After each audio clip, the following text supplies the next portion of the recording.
Sentimos hoy la felicidad de haber logrado una de nuestras aspiraciones desde que este programa comenzó a caminar, que era la de tener aquí, honrándonos, llenando de fiesta nuestro espíritu, al maestro Jorge Luis Borges. El maestro Borges nos ha hecho el honor de venir desde Argentina para estar un largo rato con nosotros conversando, no nos ha puesto condición alguna, nos ha pedido que le acicateemos, que le espoleemos, que le acosemos.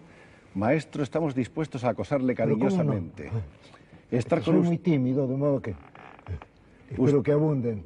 Estoy absolutamente seguro de que todo lo que usted diga va a ser de un gran interés para nuestra audiencia. Haré lo posible. Usted cuenta aquí con grandes cantidades de amigos y de admiradores, sí, de gentes que le conocen por su obra. España es muy generosa.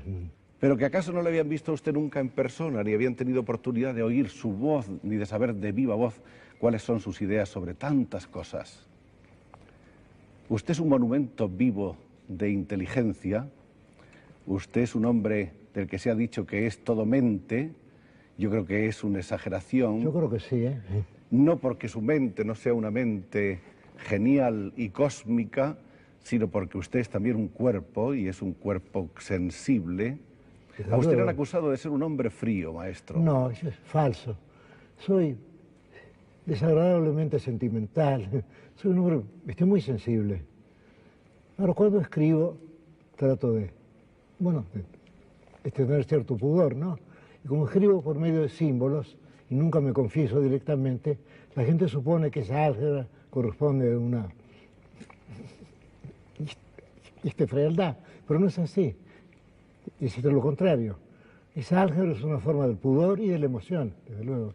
Yo pienso que convertir los sentimientos en matemáticas es realmente algo muy complicado y muy hermoso. Que la tarea del arte es esa, es transformar, digamos, lo que nos ocurre continuamente, transformar todo eso en símbolos, transformarlo en música, transformarlo en algo que puede perdurar en la memoria de los hombres. Es nuestro deber ese, tenemos que cumplir con él, si no nos sentimos muy desdichados.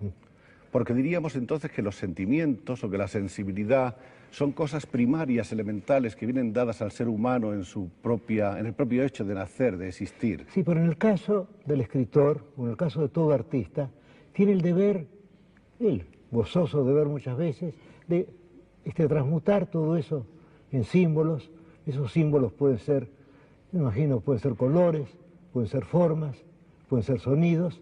En el caso del poeta son sonidos y también son palabras y fábulas, relatos, poesías. Quiero decir que la tarea del poeta es continua, porque no se trata de trabajar de tal hora a tal hora. Uno está recibiendo algo del mundo externo, y todo eso tiene que ser transmutado, y será eventualmente transmutado. Y en cualquier momento puede llegar esa revelación. Es decir, que el poeta no descansa, está trabajando continuamente, cuando sueña también. En mi último libro, La moneda de hierro, hay un poema que yo compuse en sueños. No es muy valioso, pero, en fin, ofrece esa curiosidad psicológica. Esa capacidad de hacer poemas hasta en el mundo onírico debe ser increíble, ¿no? ¿Cómo se sintió usted al reencontrarse con ese poema soñado? Era como un hallazgo diferente, bueno, ¿no? Yo lo dicté al día siguiente. Ajá. Y no supe si tenía algún valor o no. Y al cabo de unos días pedí que me lo releyeran y comprobé, en fin, que era un poema decoroso, que podía publicarse, sobre todo explicando que era un regalo del sueño. Y me acordé de Coleridge, que soñó el admirable del poema Kubla Khan, todo el poema, y al mismo tiempo oyó una música, vio que esa música construyó un palacio, lo supo, como se saben esas cosas de los sueños, y oyó el poema también. Un largo poema, es extraordinario. En el caso mío no, es un breve poema, sin otro valor que el de ser una curiosidad psicológica, ¿no? Que el de ser un don del sueño. Posiblemente un presente griego, posiblemente no valga mucho. Pero en todo caso, lo publiqué junto con los demás y nadie notó que fuera muy distinto a los otros. El poeta, Creo que modifiqué una sola palabra. ¿Sí? Sí, una sola, no recuerdo cuál era, pero sé que hubo que modificar algo, se había equivocado el sueño. Y que mi mente de la vigilia fue mejor que la la del mente sueño. soñadora. Sí. De modo que usted cree que hasta en sueños se cometen errores. Sí, y en la vigilia también, ¿eh? Lo raro, En la vigilia más. En la vigilia más. Usted en gusta la vigilia de... sin ninguna dificultad. Usted gusta de decir, maestro, que ha cometido todos los errores posibles. Yo creo que sí. Y entonces he llegado, al cabo de 77 años, a algunos aciertos. O sea que he descartado todos los errores, aunque he repetido muchos también. ¿Quiere como decirse natural. entonces que errar es necesario? Sí, creo que es necesario y posiblemente si yo llegara a la edad de 200 años ya habría llegado a saber algo del arte de escribir. ¿Qué aprendiendo. distancia ve usted, por ejemplo, maestro, hablando de estas cosas, de la evolución, de la transformación, de entre el Borges de hace 20 años y el de hoy? Yo creo que esencialmente somos el mismo, pero el de hoy ha aprendido algunas astucias, ha aprendido algunas destrezas y algunas modestias también. Pero creo que esencialmente yo soy el que era cuando publiqué mi primer libro, Fervor de Buenos Aires, en 1923. Y creo que en ese primer libro está todo lo que yo haría después, salvo que está entre líneas y solo para mí. Es como una escritura secreta, que está entre las líneas de la escritura pública. Pero ahí está todo, yo veo, salvo que nadie puede verlo sino yo. Es decir, que lo que yo he hecho después ha sido reescribir ese libro, ese primer libro, que no tiene mayor valor, pero que luego ha ido dilatándose, ha ido ramificándose, enriqueciéndose. Y creo que ahora puedo, en fin, puedo jactarme de haber escrito algunas páginas válidas, uno que otro poema, ¿y qué más puede querer un escritor?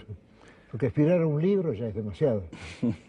Esas cifras, esas claves, esos códigos secretos, ese hermetismo, ¿pretende usted que lo comparta alguien? ¿Usted no escribe para sí mismo solo o escribe también para que otros entiendan y descifren y desentrañen? No, porque una vez escrito algo ya está lejos de mí. Cuando yo escribo, yo lo hago urgido por una necesidad íntima. Pero yo no pienso, digamos, yo no pienso en un público selecto o en un público, digamos, de multitudes. No pienso en ninguna de las dos cosas. Pienso en expresar lo que yo quiero decir. Y trato de hacerlo del modo más sencillo posible. No al principio. Cuando yo empecé a escribir, yo era un joven barroco, como todos los jóvenes lo son, por timidez. Es decir, el escritor joven sabe que lo que dice no tiene mucho valor y quiere esconderlo, simulando ser un escritor del siglo XVII o un escritor del siglo XX, digamos. Pero en cambio ahora yo no pienso ni en el XVII ni en el XX, yo trato simplemente de expresar lo que quiero y trato de hacerlo con las palabras habituales, porque solo las palabras que pertenecen al idioma oral son las que tienen eficacia. Es un error suponer que todas las palabras del diccionario pueden usarse. Hay muchas que no pueden usarse. Por ejemplo, en el diccionario usted ve como sinónimas la palabra azulado, azulino, azuloso y creo que azulenco también. Pues la verdad es que no son sinónimas. La palabra azulado puede usarse, es una palabra común, digamos, que el lector acepta. Pero si yo pongo azuloso o si pongo azulino, no. Es una palabra que mira en dirección contraria, como dice Stevenson. Es decir, que realmente la única palabra que puede usarse es azulado, porque es una palabra común que se desliza con las otras. Y las otras serían artificiosas. ¿Sabes? Yo pongo azulino, por ejemplo, es una palabra decorativa.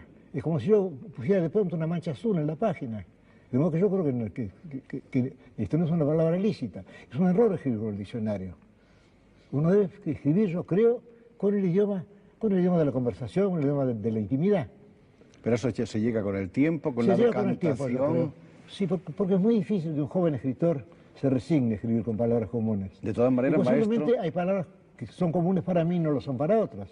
Desde luego hay ese error, porque cada grupo humano tiene su dialecto, cada familia tiene su dialecto. Posiblemente hay palabras que para mí son comunes y no son comunes para otros, pero en fin. Pero ha habido, seguirá habiendo escritores ya maduros, algunos con el Nobel incluido, que escriben con ese barroquismo, con esa cosa retórica. A mí me parece un error, ¿eh? Repleta de Yo creo que lo metáforas. barroco se interpone entre el escritor y el lector. Además que podría decirse que lo barroco tiene un pecado que es el pecado de vanidad. Si un escritor es barroco, es como si pidiera que lo admiraran. Se siente el arte barroco como un ejercicio de la vanidad, siempre. Aún en el caso de los más grandes, aún en el caso, por ejemplo, de John Donne o de Quevedo, se siente lo barroco como una vanidad o como una soberbia del escritor. Hay como una súplica. Sí, implícita. es verdad, es mejor esa frase suya. Se está pidiendo al como una lector, súplica, sí. Está admírame. pidiendo o si no está exigiendo un tributo, lo cual es peor todavía, ¿no? Porque las dos cosas son desagradables, ¿no? En cambio de lo que usted se ha dicho, ¿y acaso a eso se deba esa llamada acusación de frialdad? Se ha dicho que usted Ese es el todo falso. es la Quienes me conocen concisión, saben que no soy es así. la concisión, la exactitud y el rigor, que yo creo que es lo más deseable y lo más difícil de Bueno, alcanzar. mi maestro, sigo llamándolo maestro, aunque sé que nunca escribiré como él. Rafael Cansinos Asens alguna vez de mi estilo numismático. Es una linda frase, ¿eh? Si ojalá yo hiciera monedas, ¿no? Bueno, yo tengo aquí unas frases recortadas de un texto de Cansinos Asens sobre usted, donde Bueno, dice... sin duda ha sido muy generoso conmigo y posiblemente ahí encontraremos lo del numismático. Dice, Borges estilo pasó por numismático. entre nosotros como un nuevo Grimm, lleno de serenidad discreta y sonriente. Usted ha sido siempre un gran discreto y un gran tímido. Ojalá hubiera sido. Fino, ecuánime, con ardor de poeta, sofrenado por una aventurosa frigidez intelectual, decía Cansinos, con una cultura clásica de filósofos griegos y trovadores orientales que le aficionaba al pasado, haciéndole amar calepinos e infolios y menoscabo de las modernas maravillas. Está bien, es el Ahí estilo estaba de pintando, Cansinos, sí, ¿eh? pero Es el pintaba un estilo poco ese musical de mundo Cansinos, suyo, ese mundo suyo un tanto enigmático Sin en menoscabo principio. de las modernas maravillas, esta literación, ¿eh? Sí. Usted conoció a Cansinos en su primera estancia en España, Sí, que fue por los años 20. por los años 20, no recuerdo las fechas, la verdad es que yo recuerdo muchas cosas, pero no fechas. Yo tengo algunas fechas aquí, Son con su ayuda las vamos a supersticiones, las recordar fechas. juntos. Vamos a retrotraernos a Buenos Aires al 24 de agosto de 1899, Bueno, día en el que llega a este mundo Jorge Luis Borges Acevedo. según me han dicho, bueno, Todo eso se lo comunicaron a usted. todo eso así, no, posiblemente no ocurrió nunca, ¿no? Era Ha existido usted, siempre. era usted hijo de don Jorge Borges Aslam Y de Leonor. y de Leonor Acevedo. Acevedo. Y provenía usted de una antigua familia argentina que había sido Sí. pionera de la independencia. Y sí, le voy a decir, puedo ir más lejos. Soy descendiente de un señor Juan de Garay que fundó la ciudad de Buenos Aires y de otro Jerónimo Luis de Cabrera, andaluz, que fundó la ciudad de Córdoba. Yo soy descendiente de conquistadores y luego de conquistadores españoles y luego de soldados argentinos que se batieron contra los españoles, en fin, era natural que ocurriera eso, ¿no? Y luego de guerreros del Paraguay, en fin, una familia de soldados la mía. En esa Por el lado de estirpe, mi abuela inglesa, sí. es una familia de pastores protestantes. Esto lo cual me parece bien también, porque quiere decir que llevo la Biblia en la sangre de algún modo. Pero en La esa, Biblia inglesa, que es de las más estirpe, lindas. en esa estirpe de guerreros su padre era una excepción notable. Era una excepción, sí, por su miopía. Pero mi abuelo, el coronel Francisco Borges, murió en 1974 en el combate de La Verde. Después del combate se hizo matar deliberadamente. Él quería morir por no sé qué circunstancias políticas, ya se había rendido el general Mitre, y él montó a caballo, un caballo tordillo, un caballo blanco, se puso un poncho blanco y avanzó, no al galope, sino al trote, ofreciendo un buen blanco a los tiradores del ejército enemigo, y recibió 2 balas y lo mataron. Pero el problema es que se usó el Remington en mi país. Y sin Como embargo, parece un sonido nuevo el de Sí. las balas que lo mataban. sin embargo, lo que sorprende en usted es que, siendo, en fin, el heredero de todas esas sangres, de esa dinastía ardiente y bélica, haya sido usted un hombre más bien escéptico en cuanto a esas materias se refiere. Es cierto, pero posiblemente he estado equivocado durante mucho tiempo, porque creo que el ejercicio de las armas es un ejercicio honroso, más allá del hecho de ejercerlas por tal causa o por tal otra, ¿no? El hecho de ser soldado es algo noble. Ya Pero- sé que al decir esto me enemisto con mucha gente, pero yo no trato de amistarme con nadie, o de congraciarme con nadie. Usted sigue... Además, al fin de todo, hay que pensar que la poesía empieza con la épica, ¿no? La épica es la primera manifestación de la poesía en todas las culturas del mundo. Se empieza siempre con el arma, virum, culcano, bueno, con las armas y el hombre. Y eso ocurre siempre, ¿no? Usted blasona siempre de una gran independencia, la siente de una manera total, absoluta. Dice usted siempre lo que piensa. Bueno, trato de decirlo, ¿eh? Y por eso soy indiscreto muchas veces. Pero hoy, por ejemplo, voy a prometerles una sinceridad total. Muchas gracias, maestro. Vamos a volver entonces. Estamos en que su padre era un pacífico profesor de inglés. Sí, pero también era anarquista individualista, lector de Spencer, descreía del gobierno, de los gobiernos en general. Sí, era profesor de psicología. Era poeta romántico también. Era poeta también y dejaba unos buenos sonetos. Pero él quiso que se cumpliera en mí el destino que no pudo cumplirse en él, el destino de escritor. Luego yo supe desde niño que mi destino sería un destino literario. Eso me fue indicado de un modo tácito, que es el único modo de indicar las cosas, que se den por sentadas. Y yo desde niño supe que mi destino sería un destino literario.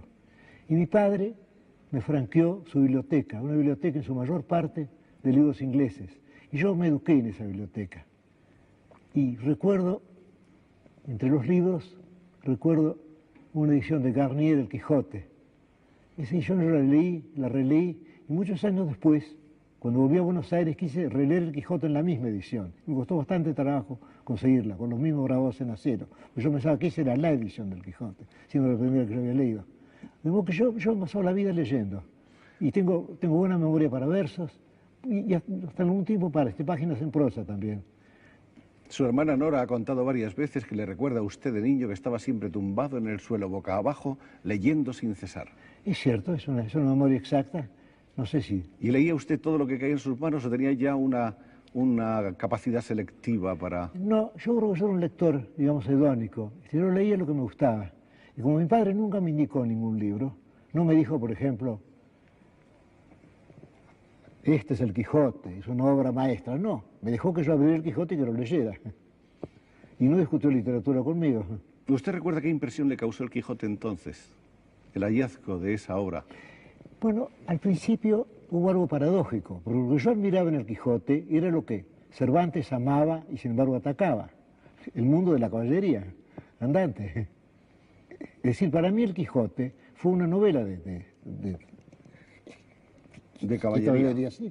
Y en cierto modo lo es también. Porque sin duda Cervantes no siente ninguna simpatía por el cura, por el barbero, por el bachiller, por los duques, siente simpatía por Alonso Quijano. O sea que está muy... Además que él de algún modo es Quijano y no los otros. Exacto. Es muy raro ese libro, es un libro rarísimo, ¿no? Sí, ¿a usted no le parece que no se puede afirmar categóricamente que él quiso hacer una parodia de los libros de caballería? No, yo creo que no. Además, Brusac ha señalado que cuando Cervantes publicó el Quijote ya no se leían esos libros, que Cervantes era el único lector que quedara de esos libros, y que él los quería mucho, pero que él se daba cuenta de que había algo de absurdo en esos libros y por eso quiso, digamos, curarse de esa pasión. ¿Y como escritor a usted qué le parecía don Miguel? Bueno, yo tuve una conversación con Ernesto Sábato. Sábato me dijo algo que me pareció muy justo. Él dice, siempre se dice que Cervantes escribía mal, como siempre se dice que Dostoyevski escribía mal. Pero si ese escribir mal les ha servido para dejarnos el Quijote y Crimen y Castigo, digamos, o Panchikov, entonces no escribían tan mal. Escribían lo necesario para sus fines. Pero esa era una opinión de Sábato. Es la opinión de Sábato, pero me parece que esto no podemos censurar desde el punto de vista retórico lo que Cervantes escribía. Desde luego Quevedo hubiera podido corregir cualquier página de Cervantes. Don Diego Saavedra Fajardo también. López de Vega también, pero no hubieran podido escribirla. Corregir una página es fácil, pero escribirla es muy difícil. A usted le gustaba más Quevedo, de todas maneras. Sí, pero creo que estaba equivocado, ¿eh? Creo que ahora me gusta más Cervantes. Y hasta me parece una blasfemia. Dígalo. Dos nombres, ¿eh? Porque siento al fin de todo, yo he admirado mucho a Quevedo, yo lo admiro, pero, digamos, es un objeto admirable, una cosa admirable. En cambio Cervantes y Alonso Quijano, que quiso ser Don Quijote y lo fue alguna vez. Estos son amigos personales míos, es otra cosa, es una relación de amistad que no se establece nunca con este Quevedo. Nadie se siente amigo de Quevedo, puede admirarlo. Nos fuimos a Don Quijote. Es cierto. Paseando, hemos dejado esa biblioteca. Paseando por la biblioteca de su padre en sus años infantiles. Esos años que fueron para usted, me imagino, unos años llenos de fantasía, de riqueza, porque usted se asomaba cada día a un mundo nuevo. Sí, leía mucho y leía, por ejemplo, yo no sabía que fueran libros célebres. Por ejemplo, leí entonces un libro que lo había publicado unos años antes, Los primeros hombres en la luna, de Wells. Lo leí entonces. Leí a Kipling entonces, leí a Stevenson entonces. Leí Las 1001 noches entonces, todos libros capitales para mí. Y todo eso, y además leía libros muy malos, pero claro, un niño no compara un libro con otro. Un chico acepta lo que lee, y lo acepta con gratitud. Como que yo no pensaba, por ejemplo, que el Quijote fuera mejor que Juan Moreira o Hormiga Blanca de Eduardo Gutiérrez. Yo leía los dos libros y me complacía en ellos, pero yo no pensaba que fueran mejores o peores. Yo no tenía juicio crítico, yo simplemente gozaba de los libros. Quizá yo era más sabio entonces cuando gozaba de los libros que ahora que trato de juzgarlos, ¿no? Bueno, por otra parte, no solamente gozaba usted de ellos, estaba usted creando su propia riqueza interior alimentada en todos esos libros. Sí. Estaba creciendo el mundo de Borges ahí.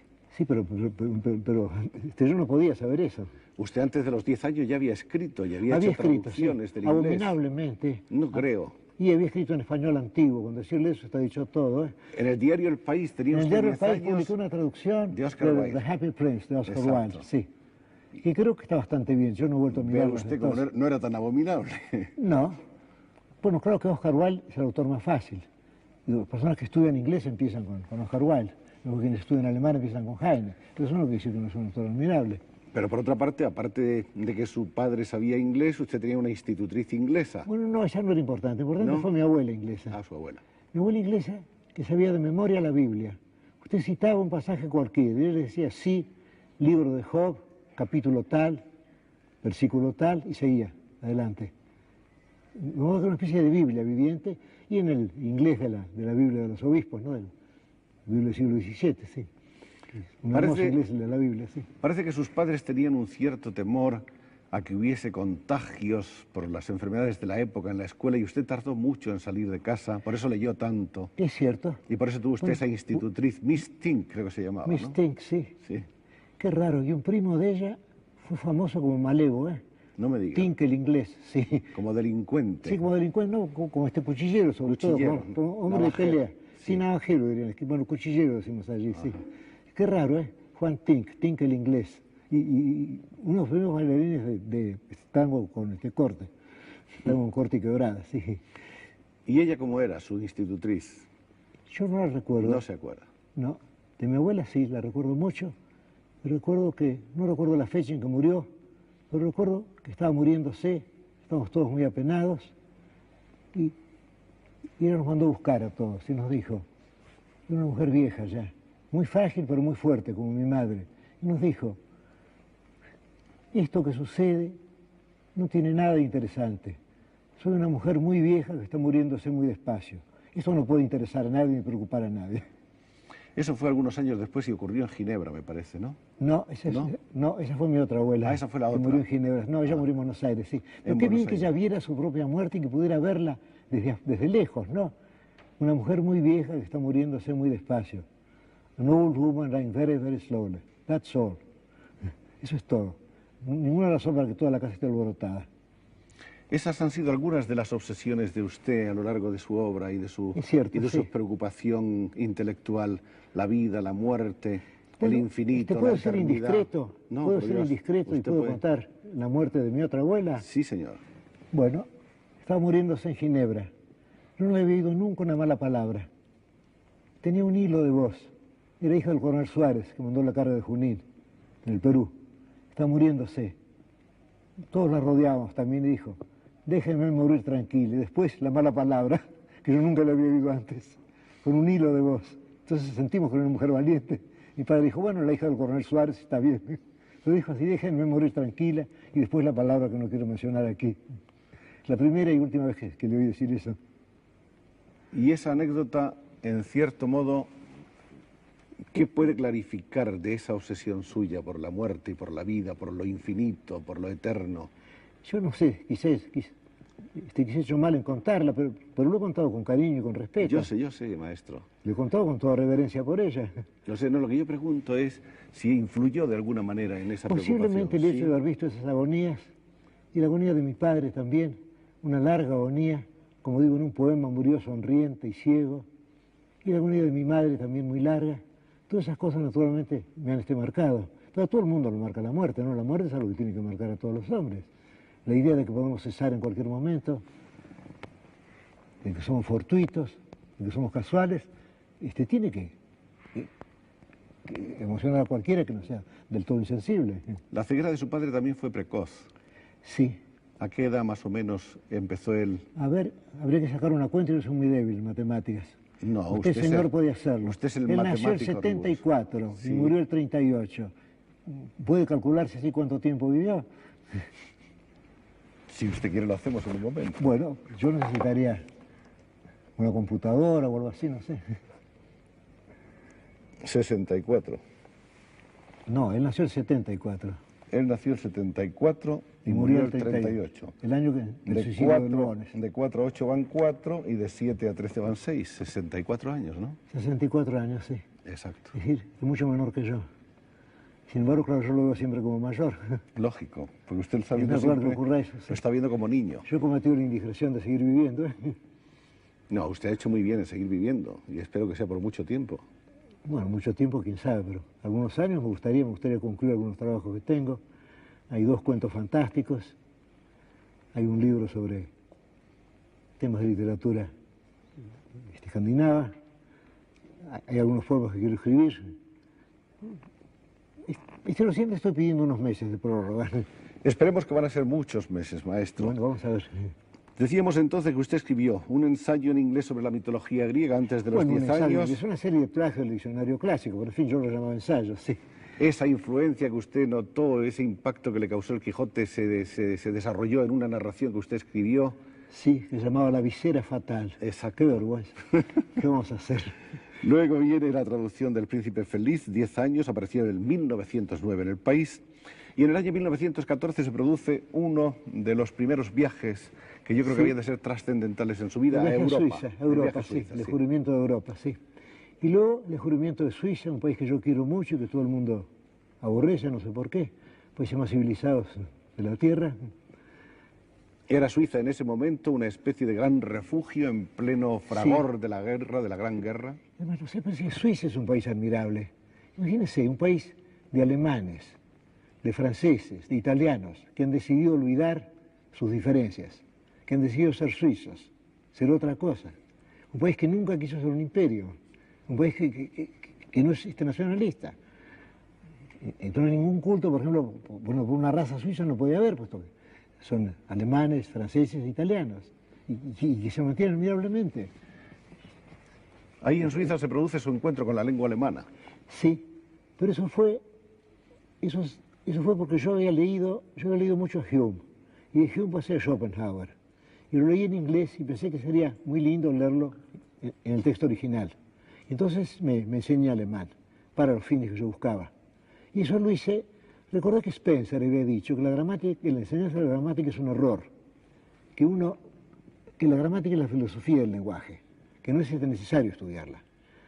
Eso puede estudiarse después. Además que ningún niño aprende su idioma por medio de su gramática, ¿no? No se empieza por sustantivos, artículos, géneros ni conjugaciones. Entonces yo adquirí un ejemplar del Lyrisches Intermezzo de Heine y un diccionario alemán-inglés, inglés por ser el idioma más parecido al alemán que yo conociera. Y entonces empecé a leer. Y al poco tiempo me di cuenta de que entendía lo que leía y que estaba usando de una admirable poesía. Y luego con el tiempo llegué a leer Die Welt als Vorstellung de Schopenhauer en alemán, en muy voluntaria representación. Y llegó usted a hacer incluso traducciones del alemán. Sí, traduje mucho. Algunas de ellas aquí en España. En España, sí, en la revista Cosmópolis. Exacto. Que dirigía Gómez Carrillo, creo. Sí. Enrique Gómez Carrillo, sí. Publiqué algunas. De modo que el conocimiento de el alemán es algo que yo he conquistado y quizá por eso me siento más orgulloso, ¿no? Porque los otros idiomas fueron dados por circunstancias. El francés por el hecho de vivir en Ginebra. Ahora el latín es un idioma que quiero mucho pero que he olvidado. es un idioma fácilmente olvidable, ¿no? Es una lástima. Y el inglés y el español fueron las lenguas de los idiomas de mi niñez. Las lenguas maternas. Las dos, sí. Aunque desde luego el español, en primer término, ya que yo sé que yo diré mis últimas palabras en español y no en inglés. Ahora, el alemán ya se debió a un esfuerzo personal, a una sí. vocación de saber alemán. Que es lo que me ha sucedido después con el anglosajón, con el inglés antiguo, que yo resolví estudiarlo y ahora sé algo, y ahora he empezado el estudio del escandinavo antiguo, del islandés. Usted que tiene una memoria prodigiosa, ¿se acuerda de sus propios versos? Sí. ¿Y de los versos de los demás? De los demás, más bien, ¿eh? ¿Se acuerda yo tengo usted buen gusto. de Heine todavía? Sí. ¿Se acuerda? ¿Y cómo no voy a acordarme de Heine? A ver, ¿cómo es, maestro? ¿Cómo? ¿En alemán? ¿En alemán? Sí. Pero lo que voy a decir es muy elemental, ¿eh? No con una pronunciación muy sudamericana, ¿eh? Pero habrá muchos que conocen el alemán que van a ser felices oyéndole. Ich hatte einst ein schönes Vaterland, der reichen Baum wuchs dort so hoch, die Veilchen nickten sanft, es war ein Traum. Das küsste mich auf Deutsch und sprach auf Deutsch. Man glaubt es kaum, wie gut es klang das Wort, ich liebe dich. Es war ein Traum. Qué música tiene el alemán, ¿eh? Cierto. Sí, y al mismo tiempo vocales abiertas como en español, porque en inglés no hay vocales, son los intervocálicos, son en inglés moderno. En el alemán ustedes son vocales abiertas, ¿no? Es war ein Traum. Que en inglés tenía, no sé, it was a dream, son sonidos intervocálicos. Este no tiene esa sonoridad que tienen el alemán y el español. Usted en inglés antiguo, sí. Es una especie de explorador, de constante explorador en las culturas. Sí. Esa cultura alemana, por ejemplo, así, abuela conversación, ¿qué impresiones generales le produce la cultura alemana? La literatura, sobre todo. Bueno, yo quizás sea un poco heterodoxo, ¿eh? Porque yo no admiro a Goethe como debería admirarlo. Yo no admiro el Fausto de Goethe, por ejemplo, pero admiro las elegías romanas de Goethe. Quiere decir que yo no soy un lector supersticioso. Ya sé que yo debería decir que el Fausto es una obra maestra, pero realmente me parece un error de Goethe. Pero en cambio pienso en las elegías romanas, pienso en Goethe mismo, en el hombre Goethe, y siento afecto por él, y me parece hasta poder entender sus errores. La cultura alemana es tan rica y la lengua alemana me gusta mucho. Pero lo que nos gusta de usted, maestro, son sus propias opiniones. Es decir, que usted no nos diga el tópico que dice todo el mundo, sino que nos diga su verdad. Bueno, pero ¿qué otra cosa puedo hacer? Ese es el valor que le agradecemos tanto. Bueno, ¿Y la cultura francesa? ¿Qué es lo que a usted le subyuga? Bueno, yo creo que la literatura francesa es de las más ricas. Y la prueba está que si usted toma cualquier literatura, cualquier otra literatura, puede estar cifrada en un nombre. Desde luego con un error evidente. Pero usted puede decir España, Cervantes, Inglaterra, Shakespeare, Alemania, Goethe, pero no puede decir Francia y luego un nombre, porque hay muchos nombres. Pues si usted dijera Francia, Hugo, es evidentemente falso.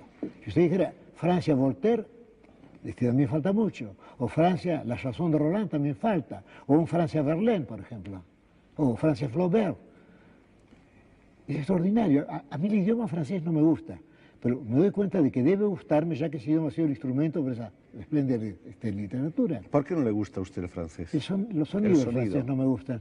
Recuerdo lo que decía Schopenhauer, que el francés era el italiano pronunciado por una persona resfriada. ¿Resfriada? Sí. Los sonidos nasales del francés, ¿no? Y sin embargo, yo sé que usted estuvo durante años. Pero no, pero si yo no, pero pues esta es una broma de Schopenhauer. Ya. Schopenhauer podía decir eso, yo no tengo derecho a repetirlo. Yo no soy quien para repetirlo de Schopenhauer. Pero sobre todo, usted no es Schopenhauer. No, yo no soy Schopenhauer, caramba. Usted es Borges. Bueno, ¿y qué vamos a hacer? Quiere decirse que durante años usted estuvo embebiéndose en la poesía de Mallarmé, a usted le encantan. No, pero en aquel tiempo, no, precisamente en aquel tiempo, cuando yo estudiaba en francés, era cuando yo descubría la lengua y la literatura alemana. Y cuando yo estaba leyendo mucho, por ejemplo, a Joseph Conrad en inglés, o a Kipling, releyéndolo, y descubrí a Whitman en inglés también. De modo que eso ha venido después. Sobre Walt Whitman ha escrito usted mucho. Sí. Unos cuantos ensayos que conozcamos nosotros. Sí, sobre Walt Whitman yo di varias conferencias en los Estados Unidos sobre el extraordinario experimento de Whitman, la idea de escribir una epopeya de la democracia, es decir, una epopeya en la que no hubiera un personaje, sino en la que todos fueran personajes principales, una idea democrática. Entonces él crea ese personaje Whitman, que es parcialmente él, parcialmente su proyección, su magnificación, y parcialmente el lector también, y cada lector futuro también. Es un personaje rarísimo, el Walt Whitman de las hojas de hierro de Whitman, porque no es el periodista que escribió este poema. No, es como varias personas a un tiempo. Es el autor, es una magnificación del autor y es cada lector. Que en el curso del libro muchas veces habla con Whitman, le dice, ¿qué ves Walt Whitman? ¿Qué oyes Walt Whitman? Es el lector, es decir, cada uno de nosotros cuando lee Hojas de hierro es un personaje de Whitman. Es un experimento curiosísimo, es el más extraordinario que se haya hecho en la historia de la literatura. Y bueno, es un gran poeta además. ¿Qué opina usted de la democracia? Lo que dije en el prólogo de mi último libro es un abuso de la estadística, nada más. ¿No cree usted en la democracia? No, pero posiblemente, al decir eso hablo como argentino, no creo en la posibilidad de una democracia argentina, pero posiblemente en otros países puede haber una democracia, y la hay desde luego, en muchos, pero es que en esos países ya no importa que haya democracia o que haya otra cosa. ¿Cuál sería entonces una solución, ya que usted está refiriéndose a los problemas políticos de su país? Yo no tengo ninguna solución, yo no soy un político. Pero por el momento me parece que como observador, lo único conveniente sería postergar las próximas elecciones unos 300 o 400 años, pero fuera de eso no se me ocurre ninguna otra solución, ¿no? Y tener un gobierno fuerte y un gobierno justo también, un gobierno de señores y no un gobierno de ampones. Eso es todo lo que puedo decir. En los tiempos del peronismo usted fue perseguido con una cierta hazaña. No, detuvieron a su madre, sí, a su mi hermana, a mi sobrino. A usted lo destituyeron de su puesto de bibliotecario. Pero un puesto tan modesto. Era un puesto modesto, sí, ¿verdad? Pero con todo, aún eso les pareció mucho para mí. No, pero yo tengo mi conciencia clara en materia política. Aunque no me he ocupado de política y no entiendo de ella, pero entiendo de ética, ¿no? Sí que hay que tener un gobierno deshonesto y que desear aquello es desear la deshonestidad, ¿no? Me basta con eso. Además, un gobierno muy cruel y muy arbitrario. Sobre todo deshonesto, un gobierno venal. Parece que han sorprendido unas declaraciones suyas también, maestro, acerca del gobierno de Chile. Sí. Pero no sé por qué han sorprendido. Me imagino que si tenemos que elegir entre... Bueno, desde luego yo ahora es natural que ocurra eso dada mi edad, pero es natural que yo mire más a la derecha que hacia la derecha que hacia la izquierda, ¿no? ¿Por razones puramente biológicas? Posiblemente yo no pueda defender mi modo de obrar, pero... ¿Usted heredó alguna vez el anarquismo de su padre? Sí. ¿Y lo tuvo de joven? Y lo tengo para el porvenir. Ojalá merezcamos no tener ningún gobierno alguna vez, en ningún país del mundo. Ese sería el ideal, Ese la sería utopía. El ideal, sí. Un mínimo de gobierno, un gobierno puramente municipal, como Gary Spencer. Ese sería el ideal para mí. Pero desde luego mis opiniones en materia política no deben tomarse en cuenta. Yo no sé nada de eso. Volvamos entonces a la literatura. Yo no sería mejor, porque me siento en un terreno más seguro. Si es que me siento seguro en algún terreno. Las conversaciones tienen siempre estos meandros, estas idas y venidas, estas vueltas y revueltas. Es que si no, no sería una cosa viva. Exactamente. Tienen que ramificarse. Entonces, volviendo a lo de las culturas, hemos examinado un poco la pasión con que usted se enfrenta con la cultura alemana. Después, bueno, me han interesado muchas culturas, la cultura china en una época también, por ejemplo, la filosofía del Indostán. Yo me he interesado en muchas cosas. La mitología escandinava, la literatura escandinava ahora, medieval, me interesa mucho. ¿Qué podría usted decirnos sobre ella?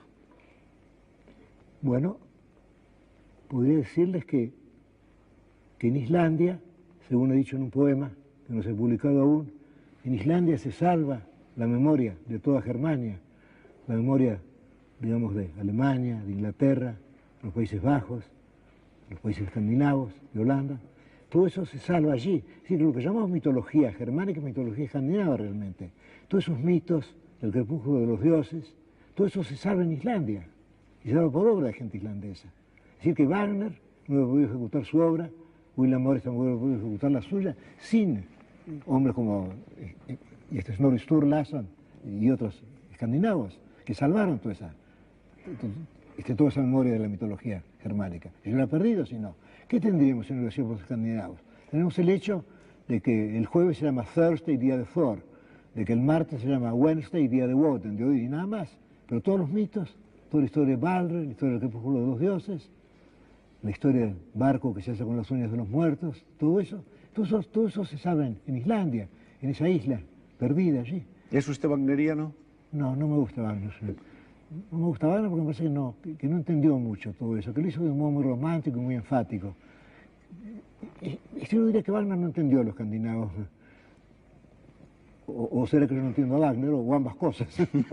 Quizá yo ignore tanto a Wagner como lo ignoró lo esencialmente escandinavo. Sí. De la cultura china, ¿qué cosas han llamado especialmente su sensibilidad, su interés? Yo creo que sobre todo ¿La poesía? Este taoísmo, este Chuang Tzu y Lao Tse, la poesía también, la poesía oriental en general, la poesía china, la poesía japonesa, ese deseo de dar todo, de dar una fragancia, de dar tantas cosas en unas pocas palabras necesarias. La síntesis, la concisión. Esa síntesis, sí. Eso nos han enseñado, ¿eh? Es usted ordinario el caso de una literatura, por ejemplo, bueno, una literatura sin largas epopeyas, sin obras maestras también, que son una superstición. Una literatura que cree en la posibilidad de que un hombre diga todo en unas cuantas palabras casuales, que no son casuales, desde luego. ¿Y qué es lo más difícil? Decir cosas en pocas palabras. Por ejemplo, uno lee el canon de Confucio y uno piensa, bueno, aquí hay algunas buenas recetas de conducta, pero luego uno se da cuenta de que el autor deliberadamente no ha querido ser retórico, que no ha querido ser patético. El hecho de renunciar a lo patético, que es algo típico, me parece, de la cultura china, de la cultura japonesa también, el hecho de ser sobrio, de ser conciso, de decir todo con un mínimo de palabras, de ir al grano, con un mínimo de por acá, un mínimo de énfasis, eso me parece que es muy lindo. Y sobre todo para mí, que tiendo a ser enfático, es una lección. No, pero usted está luchando siempre con su énfasis, es su lucha permanente. Es una lucha permanente, pero usted ve que ahora mismo quizás yo sea demasiado enfático. ¿Pero qué vamos a hacer?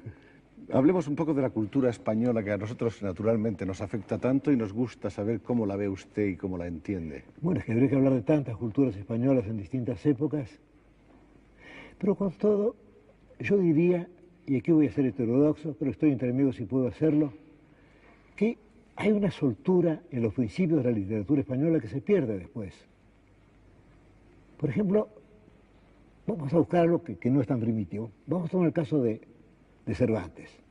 En Cervantes, toda esa complejidad que llamamos Cervantes, esa complejidad fluye y uno no siente mayor esfuerzo. En cambio, ya en Hombres de Genio, algo posteriores como Góngora, como Quevedo, ya todo eso está un poco rígido ya. Y luego en el caso de Gracián ya es muy rígido todo. ¿A usted Gracián darlo con las formas? No le gusta nada Gracián. No, la verdad es que no me gusta. Me parece que Gracián me parece como una caricatura de este Quevedo. Porque todavía en Quevedo todo eso está como llevado por la pasión. Pero en Gracián todo eso es muy, muy frío.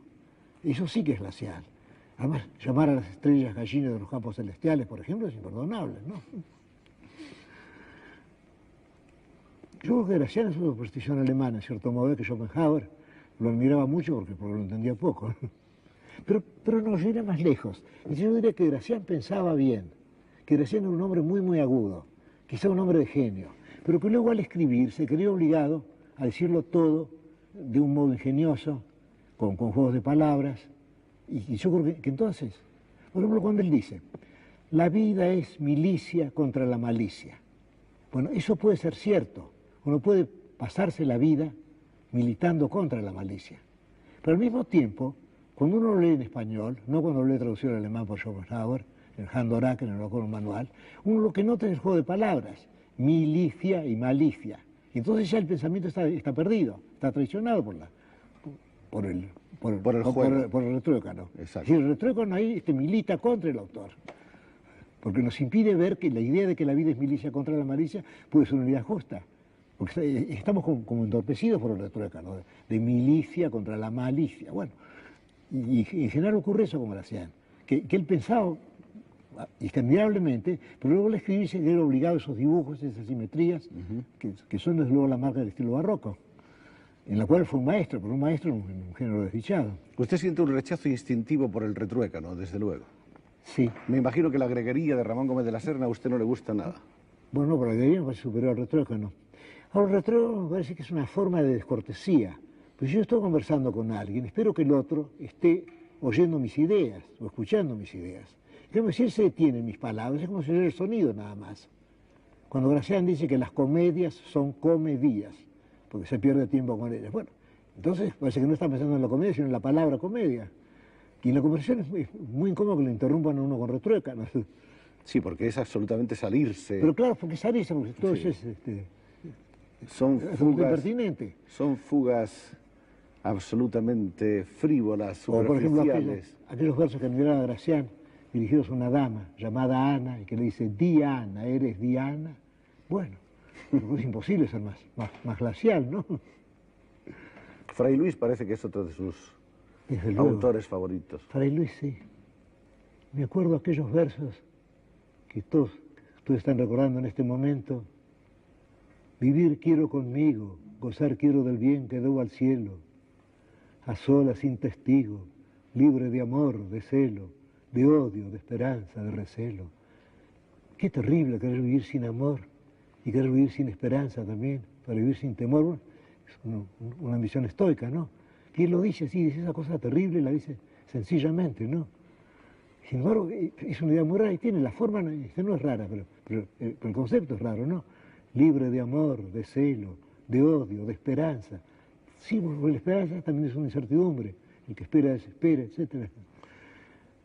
Aprovechando que estamos hablando de este tema, recuerdo que recientemente, hace unas semanas, se publicaron aquí noticias de unas declaraciones en las que al parecer usted, Pero esas declaraciones son apócrifas. y creo que usted las ha desmentido ya Las he desmentido ampliamente. Seguiré desmintiéndolas Y se han escrito numerosos artículos y comentarios al Bueno, los respecto, artículos están- unos en defensa de usted, diciendo que toda crítica de Borges es un elogio, que es, Bueno, una, es un hermosa, disparate. es una hermosa Eso no quiere frase. decir nada, ¿no? Y quizá, ¿Cómo toda crítica es un elogio? y quizá todo elogio de Borges, Bueno, dándole la ¿cómo? vuelta, es una ¿Cómo? crítica ¿Cómo? y no busquemos el retruécano. ¿Cómo?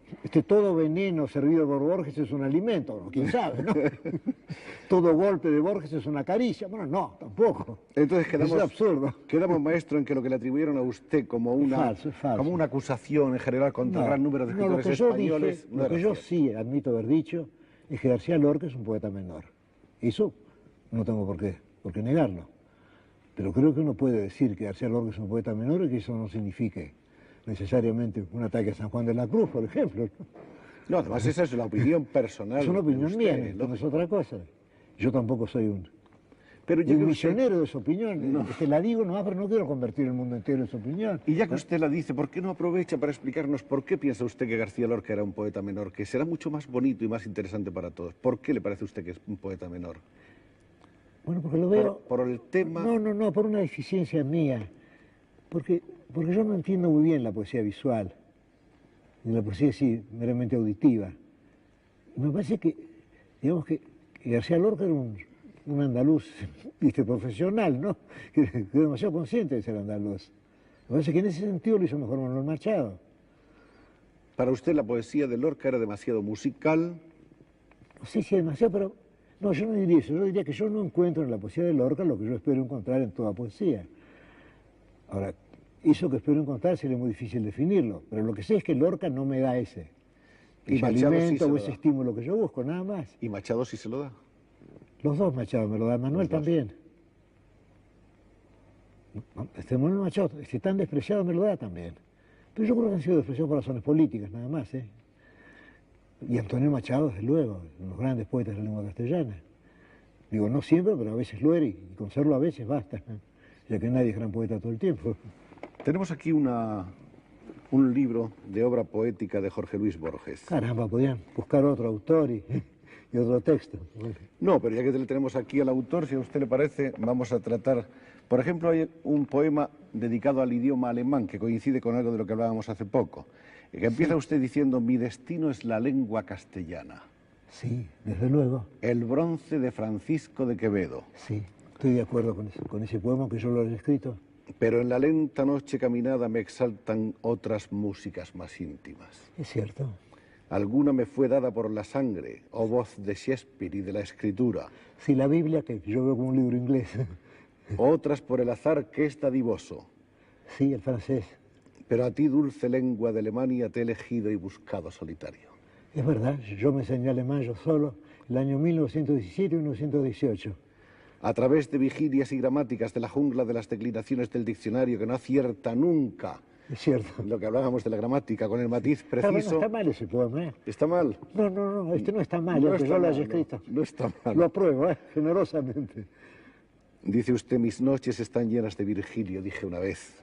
También pude haber dicho de Hölderlin y de Angelus Silesius. Sí, Angelus Silesius, el poeta de Breslau. Sí. Heine me dio sus altos ruiseñores, Goethe la suerte de un amor tardío, a la vez Sí, las elegías romanas de Goethe. indulgente y mercenario. Sí. Keller, la rosa que una mano deja en la mano de un muerto que la El amaba poeta suizo, Gottfried Keller, sí. y que nunca sabrá si es blanca o roja. Sí. Los poemas del enterrado vivo de Tu Gottfried Keller. lengua de Alemania eres tu obra capital, el amor entrelazado de las voces compuestas, las vocales abiertas, los sonidos que permiten el estudioso exámetro del griego y un rumor de selvas y de noches. Te tuve alguna vez. Hoy, en la linde de los años cansados, te diviso lejana como el álgebra y la luna. Es un poema típicamente borgesiano. Y bueno, ¿qué vamos a hacer? Yo no puedo hacer poemas típicamente de otros. Lógico. Vamos a irnos a otro poema porque yo pienso que aquí puede usted decir muchas cosas acerca de sí mismo. Bueno, Habla usted, en Elogio de la Sombra, fragmentos de un evangelio apócrifo. bueno, yo creo que eso es quizá lo más... Es algo esencial, eso realmente de un evangelio apócrifo. No sé Ahí usted, estaría mi credo. Sí. Me alegro muchísimo de haber dado con ello de una manera intuitiva puramente. Sí, yo creo que esa es mi página esencial, en materia de ética, por ejemplo, Ahí voy yo. y en materia de metafísica también. Dice usted, desdichado el pobre en espíritu, porque bajo la tierra será lo que ahora es en la tierra. Claro, suponer que ser desdichado es un mérito es un error, es un disparate. A ver, Desdichado el que llora porque ya tiene el hábito miserable del llanto. claro, yo creo que eso de ponderar a la desdicha y al llanto son cobardías nomás. O es algo demagógico. Dichosos los que saben que el sufrimiento no es una corona de gloria. ¿Cómo va a ser una corona de gloria el sufrimiento? No basta ser el último para ser alguna vez el primero. No, si no sería demasiado fácil ser el primero. Feliz el que no insiste en tener razón porque nadie la tiene o todos la tienen. Feliz el que perdona a los otros y el que se perdona a sí mismo. El que se perdona a sí mismo también. Yo creo Puede que que, no sea debe... puede que sea más feliz el que se perdona a sí mismo. Sí, pero yo no creo que uno deba abrumarse con reproches, pensar obré mal, porque es una forma de insistir en el error. Si uno ha obrado mal, bueno, olvidarlo, ¿no? Usted pide la bienaventuranza para los mansos porque no condescienden a la discordia. Está bien, sí, no condescienden a la discordia, sí. Y también son bienaventurados los que no tienen hambre de justicia porque saben que nuestra suerte adversa o piadosa es obra del azar, que es inescrutable. Claro, ¿cómo vas a pedir justicia? Almafuerte dijo, solo pide justicia, pero será mejor que no pidas nada. Ya pedir justicia es un exceso. Bienaventurados los misericordiosos porque su dicha está en el ejercicio de la misericordia y no en la esperanza de un premio. Sí, aquello que dijo yo, que es decir a Santa Bárbara, he dejado atrás el soborno del cielo. Porque el cielo viene a ser un soborno realmente. Pero la gente, yo creo que está siempre esperando ese premio que nunca llega. Es cierto, como que a veces- otros premios. o que a veces como llega. algún premio escandinavo también. Como el que premio nunca llega. Nobel, el premio Nobel que le están dando a usted hace cuántos años. Y hace maestro? tantos años que ya como si lo hubiera tenido. Bienaventurados los de limpio corazón porque ven a Dios. ¿Usted cree que un hombre con el corazón sucio no ve a Dios jamás? ¿O No lo estoy ve? seguro de que, no estoy lo nada ve. seguro de que alguien pueda ver a Dios. Creo que es una frase nomás, ¿eh?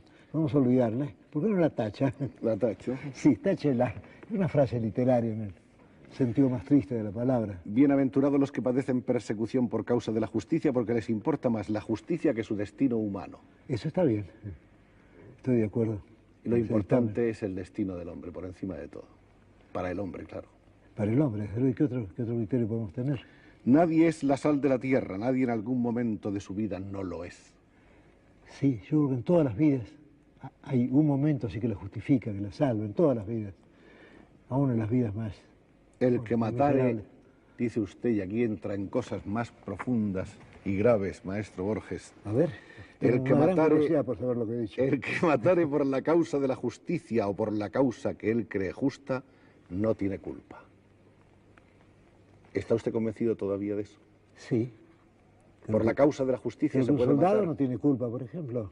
Exacto. Y posiblemente un verdugo no tenga culpa tampoco. Digo, si cree en la ley que le hace... De modo que la verdugo. larga o corta mano de la justicia es una mano justa, aunque sea injusta en el fondo. Sí, puede ser, sí. ¿Los actos de los hombres no merecen ni el fuego ni los cielos? También. Yo creo que mi vida no merece. Además es absurdo. Vamos a suponer que yo llegue a los 80 años. Bueno, ¿cómo va a ser premiado sobre una eternidad de cielo o castigado por una eternidad de infierno? De desproporción. Demasiado. Pero desde luego, yo vivo 80 años y luego me dan una eternidad de fuego o una eternidad de gloria. No tiene sentido. ¿Usted Por cree? este instante que vivimos aquí nos van a castigar o premiar tanto. Espero que no, por esto no, maestro. Bueno, ¿Usted cree en el infierno? bueno, muchas veces en la tierra tenemos el sentimiento de estar en el infierno. Y también algunas veces el sentimiento de estar en el paraíso. Creo que en la experiencia de todo hombre entran esos dos recuerdos, el infierno y el del cielo. Creo que ustedes habrán sentido en el infierno muchas veces y en el cielo alguna vez también. Quiere decirse que el hombre Quiere decir que lleva la dentro desdicha de sí y la mismo- felicidad no son ignoradas por nosotros. Lo que son, claro que el cielo es infrecuente y el infierno es bastante común. es más corriente. Es más corriente, sí, la circulación así más fácil. No odies a tu enemigo, porque si lo haces eres de algún modo su esclavo. Tu odio nunca será mejor que tu paz. Y Bueno, aquí, es un consejo egoísta, desde sí, luego. sí, aquí no es usted generoso, aquí está usted, en fin, trabajando para sí mismo. Desde ¿no? luego, sí, es una frase muy egoísta esa, ¿eh? Si te ofendiese tu mano derecha, perdónala. Eres tu cuerpo y eres tu alma y es arduo o imposible fijar la frontera que los divide. Sí. Bueno, contrariamente a eso, si te ofende tu mano derecha, córtala. Bueno, Y hablamos ahora de la verdad. La verdad siempre tan defendida, tan vilipendiada, la verdad que está siempre en entredicho y que es el gran compromiso del hombre. No exageres, dice usted, el culto de la verdad. No hay hombre que al cabo de un día no haya mentido, con razón muchas veces. es evidente, ¿eh? Si usted le presenta a nadie, usted dice tanto gusto, quién sabe si tiene tanto gusto, ¿no? Y por otra parte Y además que, es mejor que sea así, es mejor mentir. y que además es un instinto, en cierto modo, Yo defensivo, creo que de sí, además conservación. insistir en ser verídico es una pedantería, me parece. Insistir en decir la verdad siempre es una pedantería ética, ¿no? Y además no se podría vivir con la Y la verdad. convivencia es imposible. Sería un ejercicio de la vanidad y del egoísmo, ser siempre verídico. Eso que Yo no diría hablo, Kant. yo no hablo de venganzas ni de perdones. El olvido es la única venganza y el único perdón. Sí. Y la capacidad de olvidar Eso no depende de uno, ¿eh? No la tiene. Yo tengo un poema en el que hablo de eso, ¿no? Y digo, y es difícil el arte del olvido. Claro que es difícil. Pero con todo, uno debe buscar el olvido de ciertas cosas. Y además a la larga, uno lo logra. Feliz el pobre sin amargura o el rico sin soberbia. Felices los amados y los amantes y los que pueden prescindir del amor. Sí, pero sí es mejor ser amado o amante y no prescindir del amor, ¿eh? Pienso yo que sí. Yo también creo, no estoy de acuerdo con este autor sudamericano. Este autor sudamericano o No, sé que se argentino. equivoca, ¿eh? Se ha equivocado varias veces ya en el curso de una página. Pero aquí hay una cosa que es muy bonita y con la que estoy de acuerdo. La puerta es la que elige, no el hombre. Yo no sé, parece una frase genial, pero está bien, ¿no? Yo creo que sí, es una porque frase además- sí, memorable y un poco hueca, ¿no? Pero es una Pero queda frase- bien, ¿no? La puerta es la que elige, no el hombre, queda suficientemente terrible. En realidad el destino es siempre... Bueno, que queda mejor la puerta, ¿no? La puerta queda mucho Digo, más. está bien elegida la metáfora, ¿no? Hemos Si dijera paseado- el camino es el que elige, me parece que estaría mal, ¿no? Mejor que sea la puerta la que elige, sí. Hemos paseado un poco por su credo filosófico antes de continuar con su vida, pero hay cosas al margen que me gustaría saber cómo las ve, maestro. Pero desde luego, pero usted no me diga maestro, yo no soy maestro de nadie. Bueno, para mí es un maestro, No, para todos nosotros no, es un suelo maestro. llamarme Borges, dígame Borges. Le llamo Borges con mucho gusto. Desde luego, sí. Además, Y es como si le llamara maestro también. da la casualidad de que es mi nombre. Borges, ¿qué es para usted el odio? Ese odio al que se ha aludido ahí en una de esas frases. Yo no siento odio. Nunca ha odiado. Bueno, Ni si cuando le han pienso en hecho dos daño. dictadores de mi país, trato de no pensar en ellos, en Rosas y en el otro. Eso puede ser una forma de odio, ¿no? El tratar de olvidar. Pero es mejor eso que abundar en vituperios o en improperios, ¿no? Parece que es mejor. El odio, por otra parte, Pero yo no siento odio por nadie. usted piensa que es corrosivo para uno mismo, ¿no? Yo creo que el que odia está destruyéndose. El que odia se destruye. Sí, de modo que el odio realmente se vuelve contra uno mismo. Por eso conviene odiar. ¿Y amar es enriquecerse? Sí, siempre es enriquecerse. ¿Amar es darse? Sí, más allá de que lo quieran a uno, no. El momento en que uno quiere ya es algo eso. ¿A usted le gusta sentirse querido? Resultaría muy impresionante que yo dijera, no me gusta sentirme querido. Pero la verdad es que me gusta. No, pero como yo sé que usted es un hombre tímido, que le gusta huir de ciertas demostraciones. Quiero decir que yo quedaría mejor, ya que estoy hablando en público, y no me desagrada ser querido. Pero la verdad es que no me desagrada. Lo normal es que le guste. Y yo creo que sí. ¿Y por qué no ser normal? Además, si yo mintiera, todo el mundo se daría cuenta que estoy mintiendo, ¿no? Usted ha hablado siempre con un cierto desdén de la vocación de poder, Ah, eso sí. de la soberbia de los que mandan, Sí, eso sí. de la púrpura, del peso de la púrpura. Bueno, eso no lo he sentido nunca yo. Lo que decía Marco Aurelio, ni amo ni esclavo. No hay que ser amo y no hay que ser esclavo. Y además el amo es un esclavo. Tiene que preocuparse todo el tiempo de los otros, de quienes manda, ¿no? ¿Qué es para usted la vida, Borges?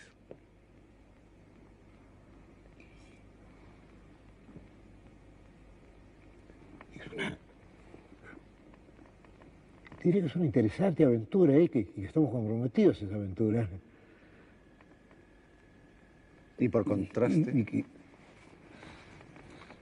Y que moriremos emprendiendo esa aventura, con feliz o con adversa fortuna. en 1919 viene usted a este país en el que está ahora maestro, vive usted algún tiempo poco en Barcelona.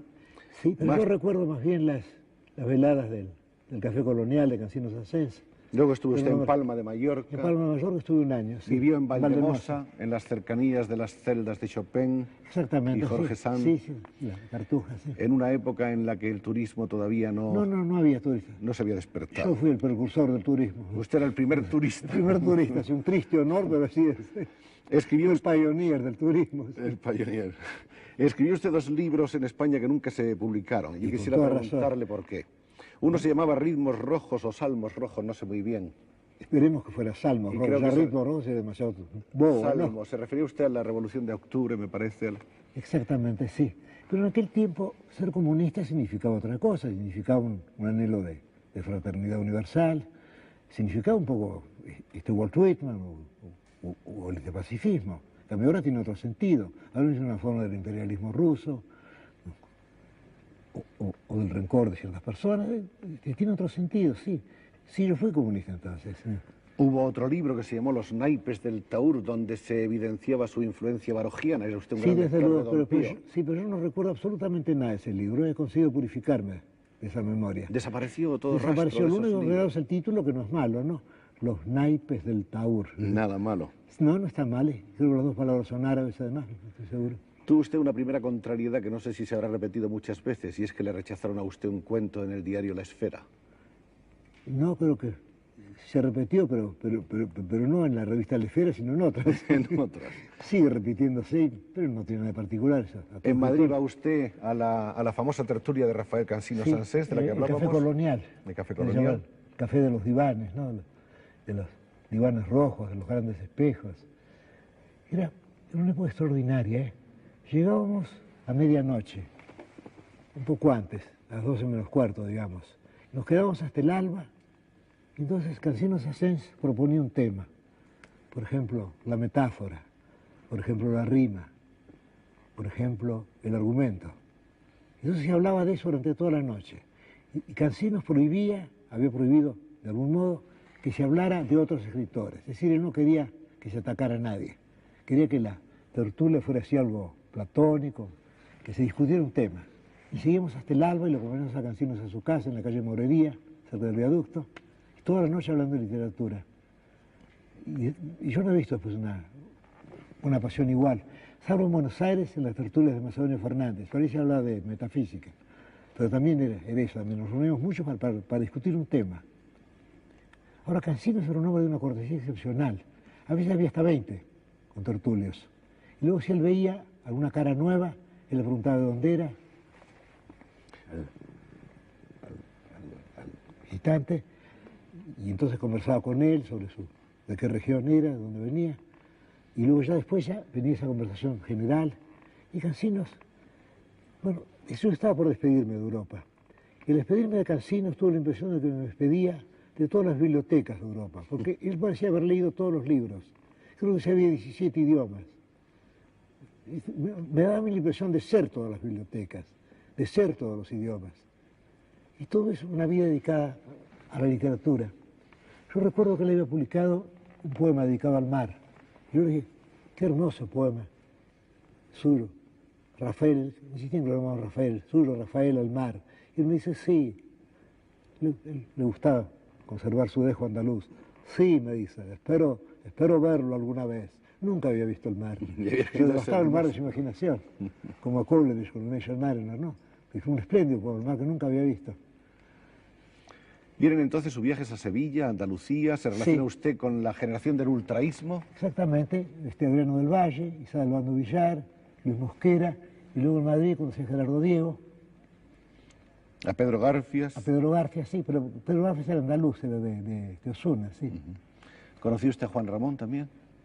No, nunca ¿No? lo conocí, no sé por qué. Es muy raro que no lo conociera.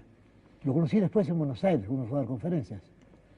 Y comenzó usted a colaborar en las revistas del momento, Hélices, Cervantes, sí. Grecia, Ultra, Cosmópolis. Caramba, qué nombres tenían las revistas entonces. Hélices, es cierto, había una revista de Hélices, es verdad. Eran otros tiempos, eran otros títulos. Sin embargo, me parece hermoso pensar en todos esos muchachos que solo pensaban en la literatura. Porque ahora yo diría que la pasión literaria se ha perdido. La única pasión, ¿qué es actualmente? Hay la pasión de la política, o quizá la pasión personal, la pasión del dinero, pero algo así como la pasión de la filosofía, como yo alcancé en Buenos Aires en las tertulias de Macedonio Fernández, la pasión de la literatura, como las tertulias de Cancinos Asens. Yo no sé si se da ahora. O en todo caso puede ser individualmente, pero no sé si se comparte, ¿sí? Generosamente como entonces. Usted se dedicó por una vocación íntegra y total sin pensar nunca en lo que le iba a recompensar su actividad No, literaria. nunca pensé. Y usted ha sido un hombre más bien alejado de esas grandes preocupaciones económicas. Bueno, durante mucho tiempo lo fui, mi familia estaba... Además mi padre me dijo que yo no necesitaba, que yo lo que tenía que hacer era esto. Tenía que escribir mucho, corregir mucho, romper casi todo y sobre todo no apresurarme a publicar. De modo que por eso mi primer libro, Fervor de Buenos Aires, fue realmente el tercero. Y lo publiqué en el año 23. Y no pensé llevarlo a las librerías, ni mandarlo a escritores, ni mandarlo a los diarios, lo distribuí entre los amigos. Y ahora veo que ese libro ha sido leído por, digamos, Naturalmente, por porque miles de personas. hay una cosa sorprendente y es que Sí, como... es muy raro, es como a lo largo del tiempo Exacto. uno se encuentra rodeado así por amigos y es muy grato eso.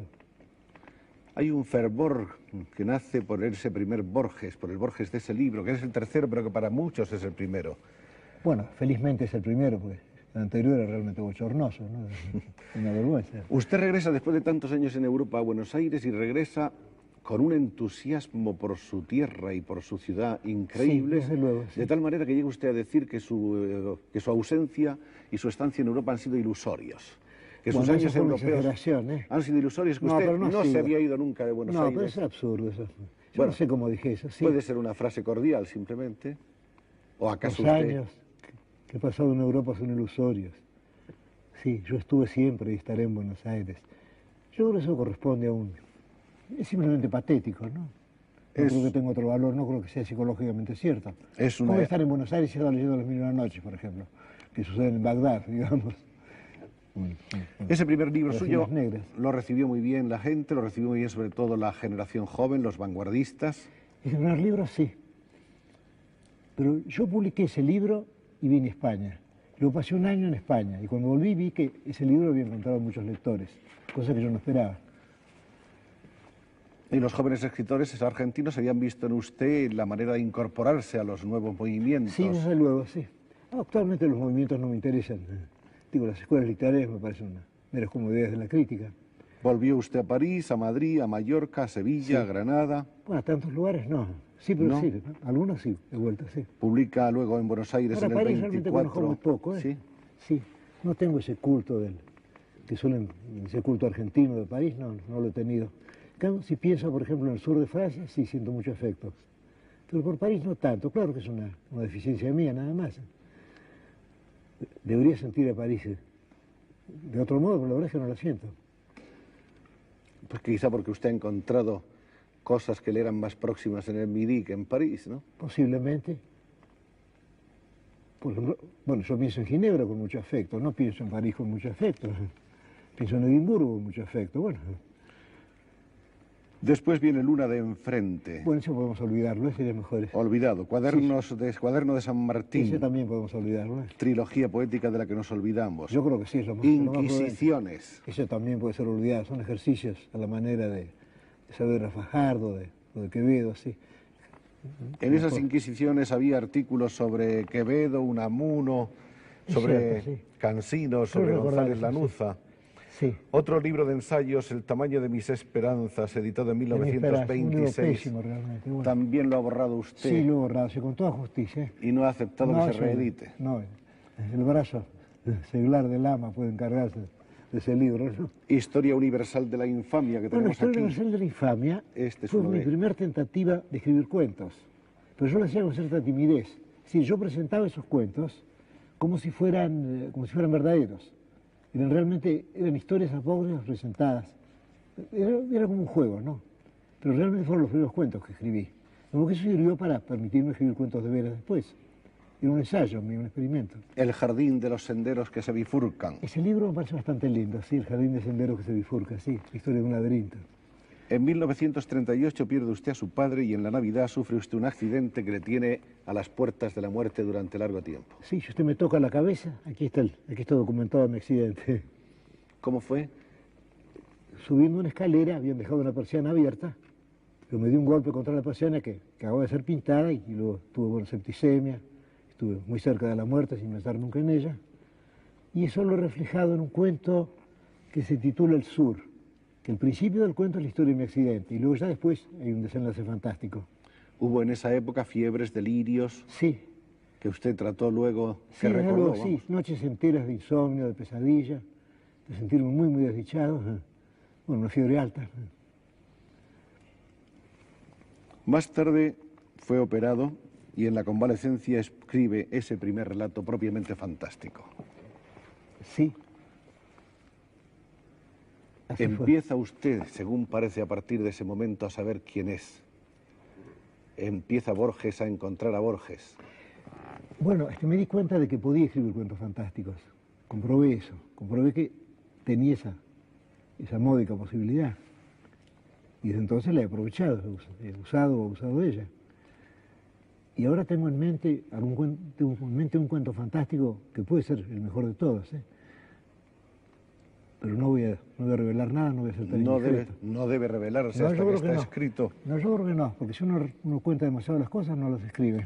¿Por qué ha sido usted bibliotecario? ¿Por amor a los libros? ¿Por tener una ocupación? ¿Por ganar un dinero extra? Por todas esas cosas. Además me gusta mucho estar en una biblioteca. ¿Era una biblioteca modesta de un barrio? Bueno, pero al fin toda una biblioteca modesta siempre excede la posibilidad la capacidad de cualquier lector. Sin duda. Si estuve en una biblioteca de barrio, sí no eran más libros que puedo leer, desde luego. Y he leído muchos buenos autores allí. Por ejemplo, descubrí a Léon Blois, descubrí a Claudel, yo no los conocía, los descubrí en esa biblioteca de barrio. Había muchas obras de Hugo que yo no había leído, las leí allí. El Jardín de los Senderos que se bifurcan fue presentado al Premio Nacional de Literatura. Se premió a otra obra de escaso mérito olvidada como su autor. La indignación argentina fue general frente al atropello. Sur. Bueno, la indignación argentina no, la indignación de mis amigos, ¿no? De muchos amigos, que eran casi todos. Bueno. Y entonces le hicieron a usted un homenaje en la revista Sur, con sí. un número especial de Desagravio. Sí, un Desagravio, sí. Y en ella colaboraron... No, colaboró, por ejemplo, un amigo mío, un gran escritor, Eduardo Mallea, colaboró. Y Estedrio La Rochelle también, creo. Y Sábato. Y Sábato también, sí, que era un joven escritor. Ureña. Momento, sí. Bueno, entonces le dieron a usted el Gran Premio de Honor de la Sociedad Argentina Sí, de ahora ese Escritores. premio lo creó Enrique Amorín para que yo obtuviera un premio ese año. Como que él inventó ese premio, que luego se lo han dado muchos otros, con toda razón. Pero ese premio fue inventado por Enrique Amorín, escritor uruguayo, para que yo obtuviera un premio, y fue inventado en contra del Premio Nacional. Era el antipremio nacional. Era ese, sí, exactamente, sí, era, digamos, el reverso, el anverso y el Eso reverso, es. sí. 1944 es también el año de la publicación de una de sus colecciones más famosas, Ficciones. Sí, ojalá me acordara de algo de ella, pero sí, creo que son Por momentos aquí. fantásticos. Por aquí tenemos. Pero miren, un vamos tomo. con mucha lentitud, estamos en el año 44 y estamos pero conversando en el año vamos- 76, sería Vamos mejor. muy deprisa. Hay que quemar las etapas. ¿Eh? Viene el peronismo, da usted Sí, conferencias por Argentina Esa y palabra no Uruguay. quiero acordarme, sí. Usted renuncia o fue indirectamente destituido, como quiera decirlo. Bueno, me nombraron inspector municipal para la venta de aves y huevos en los mercados. Y yo entendí que era un modo de decirme que renunciara, ¿no? Porque Más bien. mi competencia en materia de aves y huevos es nula, ¿no?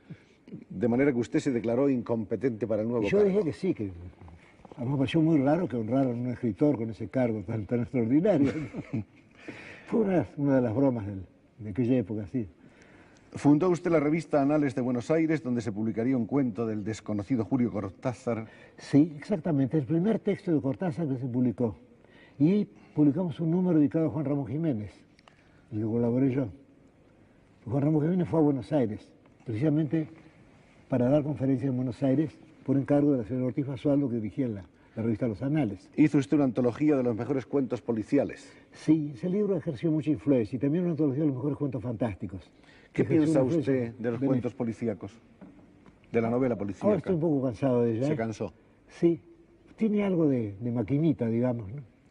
Pero hay cuentos admirables como los de Chesterton, los de Poe, las novelas de Wilkie Collins, pero me parece que es un género que se vuelve fácilmente mecánico. En 1949 aparece el libro que le hace famoso mundialmente, el Aleph, donde se reúnen 14 relatos. Son 14, caramba. Posteriormente agregó usted 4 más, Es cierto. hasta ya 18. Y ahí muestran todas las posibilidades expresivas de la estética de la inteligencia, Bueno, muchas gracias. donde hay una fusión de mentalidad matemática y de profundidad metafísica. ¿Usted cree que ese es mi libro central, digamos? Bueno, ha sido el libro que le ha hecho más famoso, el libro creo que quizá sí. más difundido, más popular. ¿No cree usted lo mismo? Es cierto, sí. ¿Y todo por qué? Porque la palabra Aleph es Lini, porque se escribe con PH, tal vez. No sé, eso ya Eso no, puede ser una de las razones. no soy capaz, pero usted que ha estudiado tantas cosas de ese tipo... Eso puede haber influido también, desde ¿no? la El cábala. buen título, ¿no? Sí. La buena elección del título. Le eligen el año 50 presidente de la Sociedad Argentina de Escritores. Sí. En sus conferencias está la El año policía 50, vigilándole. El año 50, sí. Y luego esa sociedad fue cerrada por el... Ya sabemos por quién, ¿no? Porque no quisimos ostentar retratos de cierta famosa pareja de aquella época. ¿Sí? Ocupó usted la cátedra de literatura inglesa en la Asociación Argentina de la Cultura Inglesa, comenzó a interesarse Sí, por la y luego- literatura anglosajona antigua. Sí, luego también he sido profesor de literatura inglesa y americana en la Facultad de Filosofía y Letras de la Universidad de Buenos Aires, también. Una Exactamente. educación muy, muy grato, porque a mí me gusta ser profesor, me gusta enseñar. Me gusta más, por ejemplo, yo prefiero una lección o una conferencia. Se me hace que una lección siempre es más seria. En la conferencia la gente suele ir para mirar al conferenciante. En cambio, en una clase la gente está interesada en el tema, lo cual es más importante que la corbata o que el aspecto de quien está hablando, ¿no? En esa época sigue usted escribiendo y aparecen Los Orilleros, El Paraíso de los Creyentes, Cuentos Bueno, breves sí. y extraordinarios. Sí, esos fueron 2 films que escribimos con Bioy Casares. Y hay un libro muy interesante que es sobre poesía gauchesca que usted publicó en México. En México, sí, donde está reunido todo el corpus, todo el material de esa poesía, todo, desde los poemas de Bartolomé Hidalgo hasta, bueno, todo está incluido en ese libro. Para y usted, luego un poeminito Hernández también, y luego los 3 gauchos orientales de Lucich, textos que no suelen encontrarse, sí. Ahora salió con muchas ratas, se publicó en México, donde naturalmente... esa poesía libros muy gauchesca, distintos. ¿cree usted que es una poesía épica, sin duda? Y de algún modo es épica, sobre todo en el caso de Ascasubi. En el caso de Hernández no estoy tan seguro. ¿Eh? En el caso de Hernández no sé si la historia de un desertor que se convierte, que es luego un asesino y un prófugo puede ser épica, es otra cosa, es una novela en todo caso, pero es admirable. Pero no creo que sea épico, yo creo que fue una invención de Lugones, la idea de considerar a Martín Fierro como un épico. El autor estaba muy asombrado. Sí. Yo creo que sí. Él no lo consideró como épico, él lo consideró como una especie de protesta contra el régimen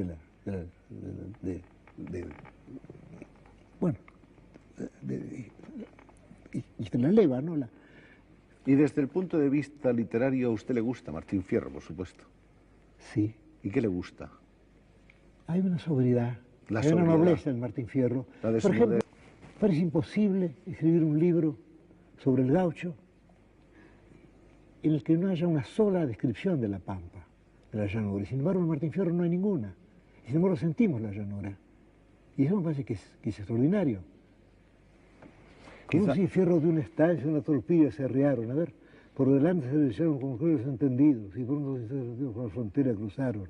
Y cuando le habían pasado una madrugada clara, le dijo Cruz que mirara a las últimas poblaciones. Pero ahí está dada la llanura, indirectamente. Cuando le habían pasado una madrugada clara, le dijo Cruz que mirara a las últimas poblaciones. Y eso es mucho más eficaz que las descripciones de otros autores. Era un narrador que estaba entonces en la línea de usted, de la exactitud, de la concisión, yo de la creo que brevedad. Sí, creo que eso es mucho más eficaz, por ejemplo, que las descripciones que encontramos en un libro, por lo demás admirable como Dos Segundos Sombra. Lo que pasa es que en Dos Segundos Sombra el autor deja el relato y se pone a decir que a la izquierda había, por ejemplo, un monte y que a la derecha había un estancia, un rancho, lo que fuera. En cambio Martín Fierro, todo fluye, como quería Lessing, es decir, este descriptivo está de lado, pero está dicho también, ¿no?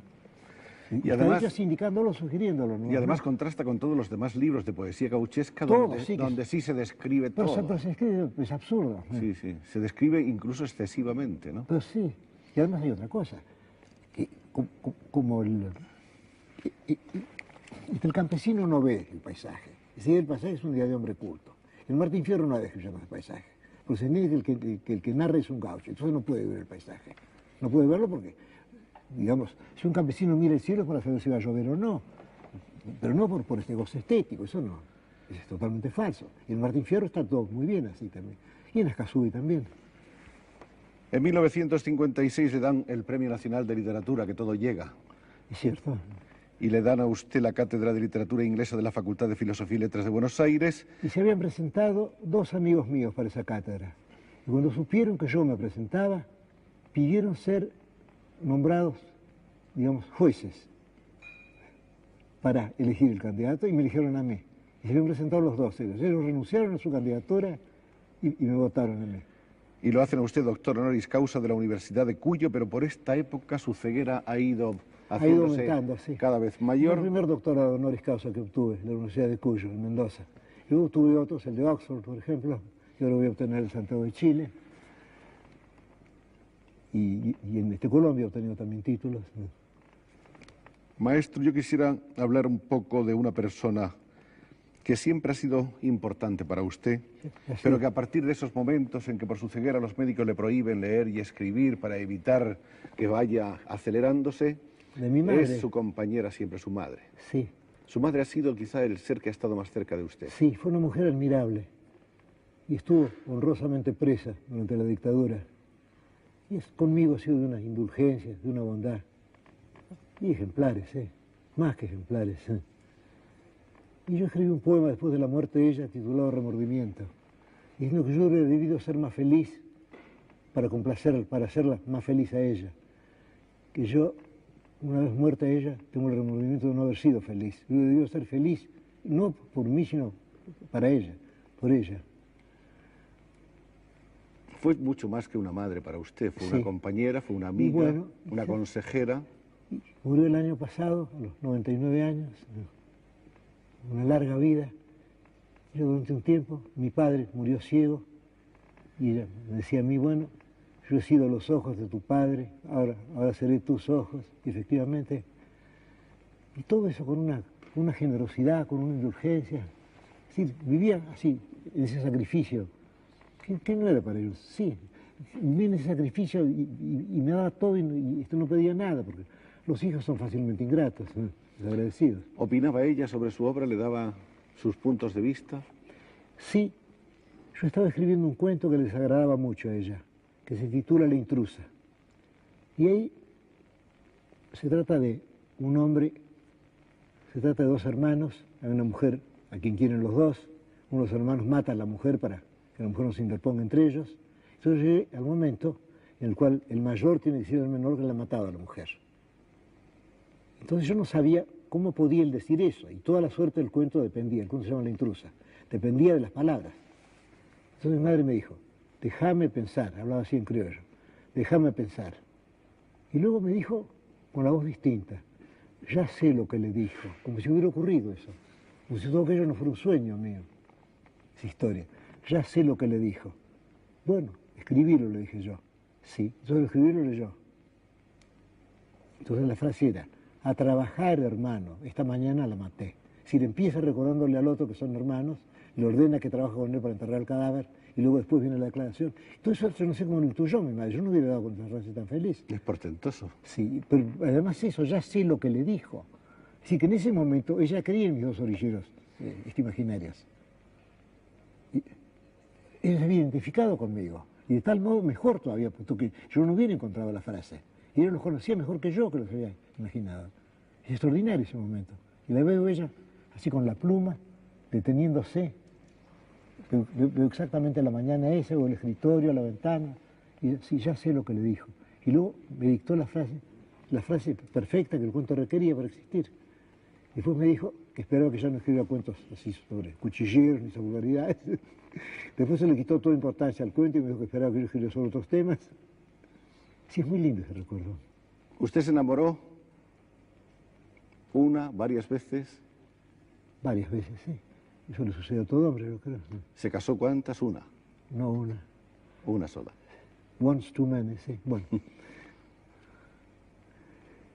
¿Y cuál es el momento actual en la vida de Borges? ¿Cómo se está enfrentando con el porvenir, ese porvenir tan difícil de predecir? Bueno, por el momento trato de pensar en mi porvenir literario. Trato de pensar en los libros que tengo que escribir, que ya me está faltando tiempo para escribir. Trato de pensar en eso. Y luego puedo tener quizá ambiciones personales, pero esas no. No cuentan. Esas no cuentan, no. ¿Se encuentra usted a gusto aquí entre nosotros? ¿Le ha gustado volver a España? Desde luego, sí, ha sido para mí algo muy, muy valioso, muy grato.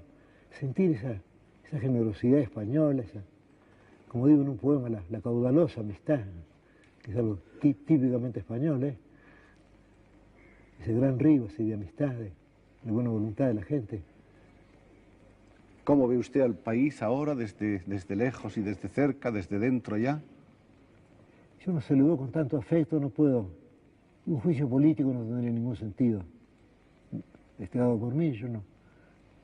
Ya he dicho que yo no entiendo en materia política, ¿no? Pero confío, desde luego. Maestro, tendríamos necesidad de horas y horas para hablar con usted, y si Dios quiere habrá tiempo en lo futuro. Bueno, pero no quiero fatigarle. Muchas gracias por haber venido con nosotros. Pero no, muchas gracias a ustedes. Nos ha gustado muchísimo tenerle, conocerle, conversar, penetrar un poco en su mundo. Bueno, usted ha dicho todas las cosas esenciales esta tarde. No, por Dios. Yo me he invitado a probar lo que usted decía. Usted es... Le agradezco muchísimo. Usted no es solamente un hombre, usted es literatura, todo literatura, mente y literatura. Bueno, ¿por qué no? Muchas gracias, maestro. Muchísimas gracias. A usted. Muchísimas gracias.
Thank you.